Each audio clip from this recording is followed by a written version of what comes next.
আগেরকার দাদারা নাতিনদের যা বলতো। रुको जरा। কি নাতিন ছাড়া?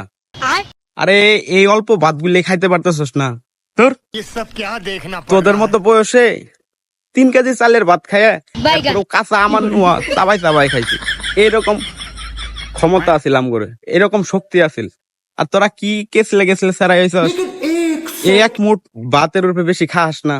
না, আমগর আমলে থাকলে তোরা বুঝতি আমগর আমলটা কি আড়াইয়া ছিল।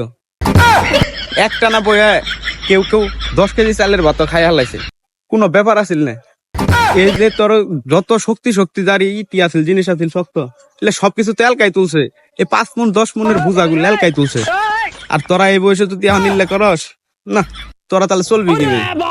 না না না না, তুই যে আমার নাতিন, আমি যে তোর দাদা, এটা আমার বিশ্বাস হয় না। না, খা খা খা, বেশি করে খা, খাওয়া শিখবে না, খাওয়া শিখ।